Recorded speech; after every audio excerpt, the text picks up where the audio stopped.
எங்கள் வீடுகளின் கொட்டகையிலிருந்து ஆடுகளை ஓட்டிக்கொண்டு கார்த்திக் மாமாவும் நானும் அந்த பகல் பொழுதில் வழக்கம் போல காட்டை நோக்கி சென்றோம். அப்போது வானம் திடீரென கருமேகங்களால் மூடிக்கொண்டது. கோடைக்காலத்தின் புழுக்கத்திற்குப் பிறகு வந்த அந்த சின்ன குளிர்காற்று மனதுக்கு ஏதோ ஒரு புத்துணர்ச்சியை கொடுத்தது. கிராமத்து வெயிலும் தூசும் படிந்த அந்த நேரத்தில் திடீரென பெரிய துளிகளாக மழை பெய்யத் தொடங்கியது. ரம்யா, மழை ரொம்ப வேகமா வருது.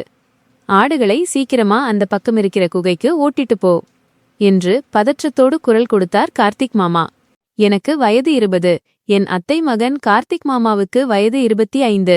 சிறுவயது முதலே நாங்கள் கிராமத்து திண்ணைகளிலும் வயல்வெளிகளிலும் ஒன்றாக விளையாடி வளர்ந்தவர்கள்.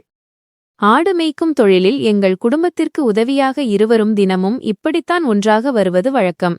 நாங்கள் இருவரும் சேர்ந்து அவசரமாக ஆடுகளை சத்தம் போட்டு கத்தி அந்த பெரிய பாறை இடுப்புக்குள்ள இயற்கையாக அமைந்திருந்த குகைக்குள் ஓட்டி சேர்த்தோம். ஆடுகள் மழை குளிர் தாங்காமல் ஒன்றுடன் ஒன்று ஒண்டிக்கொண்டு நின்றன. நாங்களும் நனையாமல் குகையின் உள்ளே பாதுகாப்பான ஒரு பகுதியில் அமர்ந்தோம். வெளியே மழை கொட்டி தீர்த்தது. காடே பசுமையாக மாறுவது போல ஒரு வாசம். மின்னல் கீற்றுகளின் வெளிச்சமும் இடியின் சத்தமும் அந்த அமைதியான குகைக்குள் எதிரொலித்தது. குகையின் வாயிலில் இருந்து பார்த்தால் வெளியே பெய்யும் மழையின் பேரழகு கண்முன்னே விரிந்தது. சிறிது நேரம் மழையின் சத்தத்தை தவிர வேறு எந்த சத்தமும் கேட்கவில்லை. நான் என் சேலை தலைப்பை சரிசெய்து கொண்டு தலையில் ஒட்டியிருந்த தண்ணீரை துடைத்தபடி கார்த்திக் மாமாவை பார்த்து புன்னகைத்தேன். என்ன மாமா, என்ன யோசிக்கிறீங்க? சின்ன வயசுல நாம இதே மாதிரி ஒரு மழைக்குத்தான் அந்தப்புறம் இருக்கிற ஆலமரத்தடியில மாட்டிக்கிட்டு பெரியவங்க கிட்ட அடி வாங்கினது ஞாபகம் இருக்கா என்று குறும்புடன் கேட்டேன். அவர் சொன்னதைக் கேட்டதும் அவர் முகத்திலும் ஒரு புன்னகை மலர்ந்தது. அடடே, மறந்துடுமா என்ன? அன்னைக்கு நீதான் உன் பாவாடையில தண்ணி தேக்கி என் மேல ஊத்துன. அப்புறம் வீட்ல வந்து எங்க அம்மா கிட்ட என்னை மாட்டிவிட்ட என்று அவர் சொல்ல, குகையை எதிரொலிக்கும் அளவுக்கு நான் சிரித்த சிரிப்பு அந்த மழையின் சத்தத்தை விட அழகாக இருந்தது. நாங்கள் இருவரும் எங்கள் கடந்த கால நினைவுகளில் மூழ்கினோம்.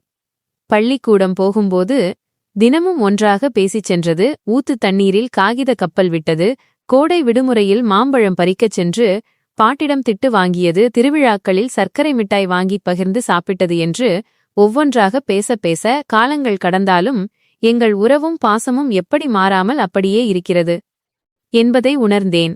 சிறுவயதிலிருந்த அதே பிஞ்சு மனசு இப்போதும் வயதுக்கு வந்த பின்பும் எங்களிடம் அப்படியே இருந்தது. மெல்ல மெல்ல பேச்சு லேசான சோகத்திற்கும் கடந்த கால சுமைக்கும் மாறியது. என் முகத்தில் ஒரு சின்ன நிழல் படிந்தது. என்ன ரம்யா, திடீர்னு அமைதியாகிட்ட? என்ன யோசனை என்று கார்த்திக் மாமா கேட்டார். நான் சற்று தயங்கிவிட்டு என் விரல்களால் தரையில் சிறு கோடுகளை வரைந்தபடி பேசத் தொடங்கினேன்.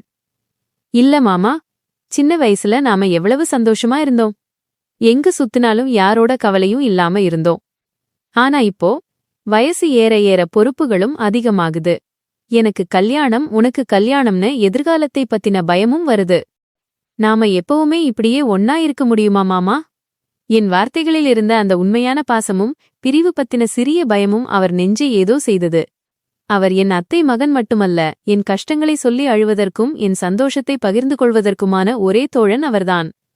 கார்த்திக் மாமா எனக்கு அருகில் சற்று நெருங்கி அமர்ந்து என் தோளில் கைபோட்டு ஆறுதலாக சொன்னார். ரம்யா, எத்தனையோ காலங்கள் ஓடலாம், வாழ்க்கையில பல மாற்றங்கள் வரலாம். ஆனா நம்ம பாசமும் இந்த சொந்தமும் என்னைக்கும் மாறாது.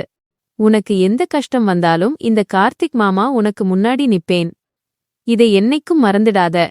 அவர் வார்த்தைகளை கேட்டதும் என் கண்கள் லேசாக கலங்கின. அந்த மழையின் குளிரிலும் அவர் வார்த்தைகள் எனக்கு ஒரு பெரிய அரவணைப்பை கொடுத்தது போல் இருந்தது. நான் என் தலையை அவர் தோளில் சாய்த்துக் கொண்டேன். எந்தவிதமான சுயநலமும் இல்லாத சமுதாயம் கற்றுக் கொடுத்த எல்லைகளை தாண்டிய மாமா மைனஸ் அத்தை மகள் பாசத்தின் உச்சகட்ட உணர்வு அது. வெளியே மழை சத்தமாக குறைந்து தூறலாக மாறிவிட்டது.